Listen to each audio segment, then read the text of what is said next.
Here over at SubScribestar. Thanks to everyone over there, y'all making it happen. So the Disney culture war is showing cracks, and yeah, I know I did a Disney video yesterday, but the audience just doesn't watch every video, and Disney's a pretty good barometer of the culture war in general. So this guy does an interview in Spain, and he has some interesting comments about Disney should put the message secondary behind entertainment, compelling story, and engaging characters. Seems like a really straightforward, obvious thing to say, and you can read that and you can just look at him and go like, where have you been, dude? They're not going to do that because that's not why they're here. They've gone full mask off. Disney is too woke for the earlier guys who've been working on Disney for years, and this dude goes back to the 80s. And if you weren't around in the 80s and 90s, Disney was huge. Disney was family entertainment in terms of the theater, yes, but I think the aftermarket with VHS, and then in the late 80s, 90s, they got DVDs or something for a weird brief period, and then people went to Blu-rays, and I don't know what people do now. I guess stream. It was in every house with kids, and you saw that merchandise everywhere. Everyone who had kids had some kind of Disney shirt on it, something Mickey Mouse shirt. It was just everywhere. Not so much anymore. I mean, the same with Star Wars, I guess a subsidiary of Disney, where you used to see that stuff everywhere. But you have to have a core product that people get attached to, and Disney just doesn't have that anymore. So this guy is mentioning that Disney, the global homogenization message, has gotten out of control. Keep in mind, this is the same guy who did the Race Swap 2009 Disney Frog Prince movie, which I don't remember how well that did. I guess I could pause the video and look it up. I'm going to assume it probably didn't do that well. So he's definitely a left winger, but I mean 2009 in terms of Disney America, the culture war was a much different time period, and then you go back to 1999, and that was completely different. And then 1989 was kind of pretty much normal back then. Disney's gone off the rails, and it's not just me and my Hugo Boss and whatever, Lugers and Mausers and whatever the left wing has a straw man. The numbers are showing it. The short version is that we're in the middle of this race/culture war where IRL, everyone hates each other. Turns out diversity is not such a strength after all. It's like, isn't that what the word means, to dilute, diverse, to make things weak? It's like, yeah, I guess the politicians were lying.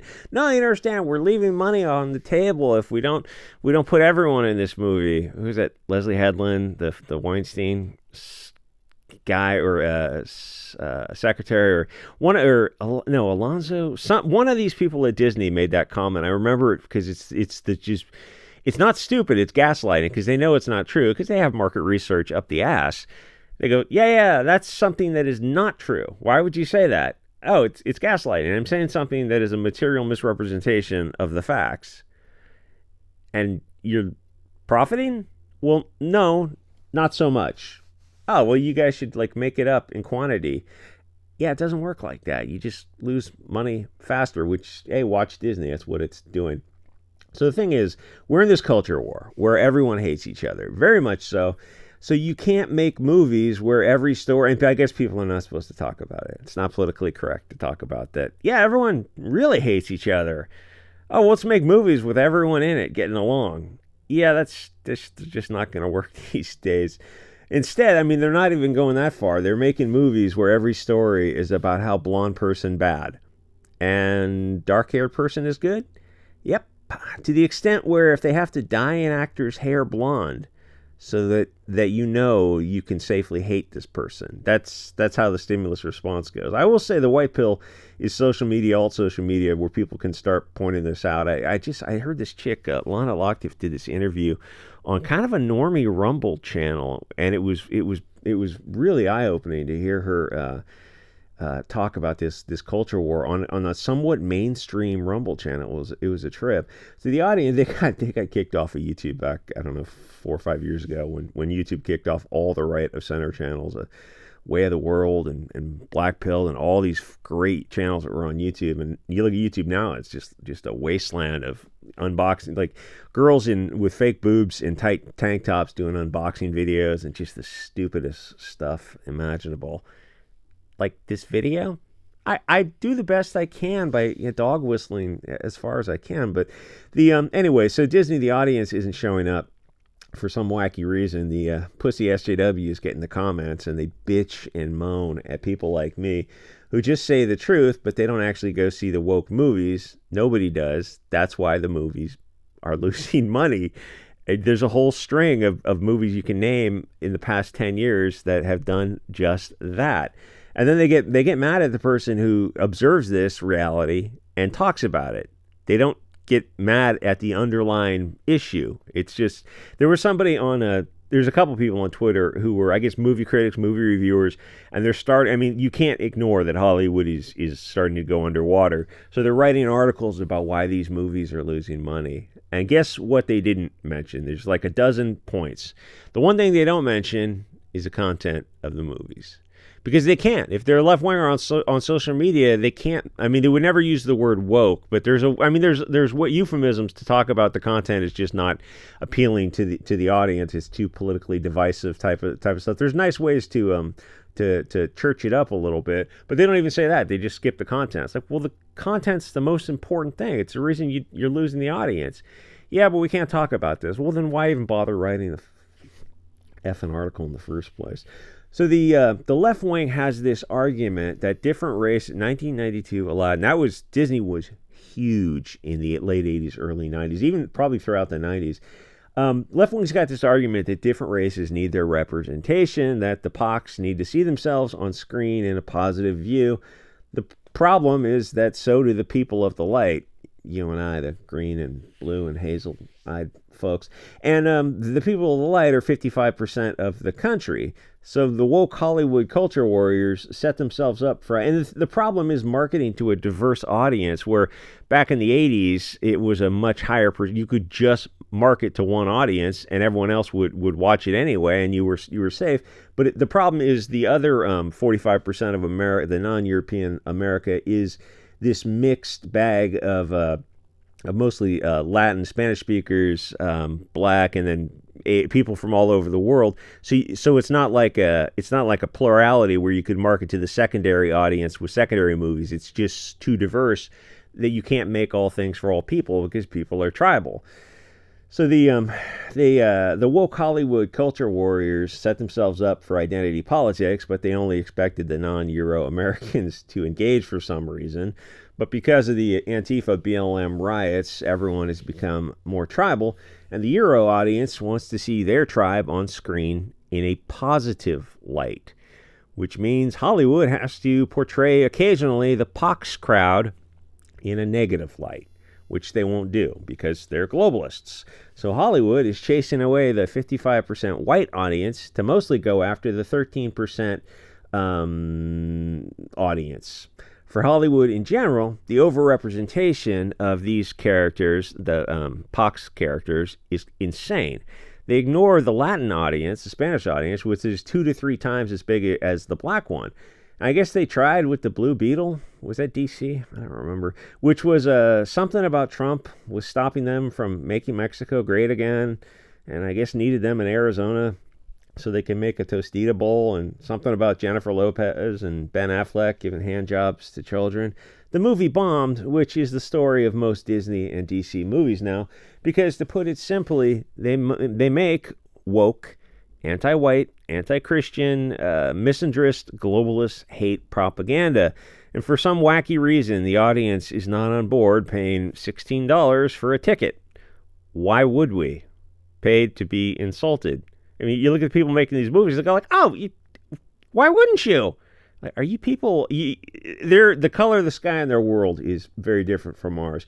So the new game of identity politics, where the fashion is representation, People are staying home when their group is portrayed negatively. So Disney lost the half-white America to go after the 13% black America, who it turns out don't watch the movies. Every once in a while, there'll be a movie that will get that audience, like the Wakanda movie, which did, huge numbers. But that's pretty rare. And you're seeing things like, Barbie and Oppenheimer. Yeah, but those are the outliers. That was a rare synergy between these two movies, and then most things after that and before that have been losing money. So the people are just tuning out of Hollywood. They're not going to pay to be insulted or portrayed in a negative manner. And people are pissed, and it's partially the fault of parasitical propagandists at Hollywood. They set up an anti-white identity political situation, so now Euro-Americans see themselves as a group, an identity that is being attacked, and are starting to defend themselves slowly as a group simply by not going to the movies, which, it's a good start. Which is why I say Hollywood is in this doom loop, because the people at the top fundamentally hate Christianity, Christians, European people, nationalism, Euro tribalism. They really hate blonde hair. So they're blonde hair, blue eyes, green eyes, red hair. That's like the peak of their hatred for them. So they're not going to turn things around. This is just the future of Hollywood and media in general. See, he made this in 2009, so this dude is definitely a left-winger. People watch less every year because they're watching more social media. Every day, people watch 2 to 3 hours of this tiny channel just on YouTube with only a couple thousand viewers. And, I'm also on Odyssey and Rumble and BitChute and a couple other platforms.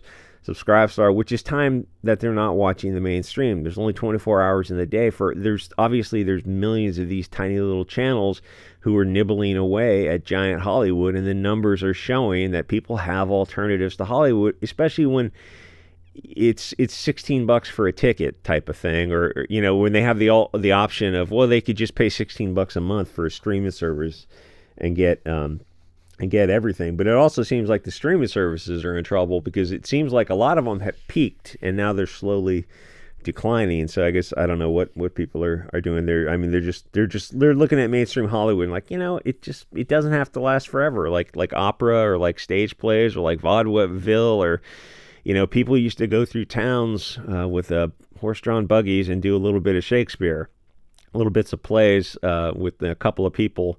And that was it. That was entertainment. It's like, that doesn't last forever. And Hollywood's not going to last forever either. Hollywood is simply incapable of treating people fairly, which is fine. It needs to die.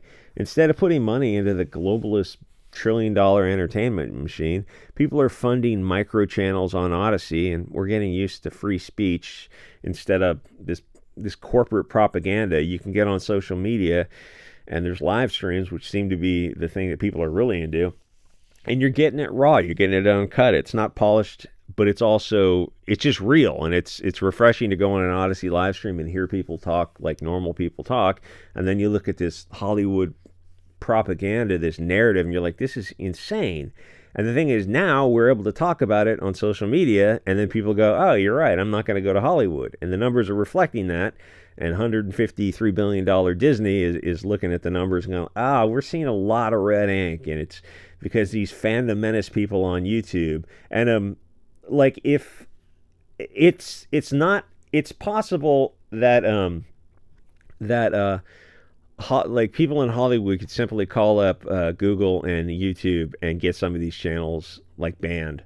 Probably the big ones would be Nerdrotic, Yellow Flash, whatever channels are crapping on the Hollywood movies. And you think, but in the big scheme, those channels are so small. They're getting hundreds of thousands on big videos to millions of views. But it's like that's still. Does that have an effect? Yeah, it does, because it networks out throughout social media. It's definitely having an effect. Hollywood knows all those big YouTube channels that are spreading a counter narrative that you don't have to support Hollywood, because most of Hollywood is very, very bad people. Anyway, like, comment, subscribe. I'll see you guys on the next episode.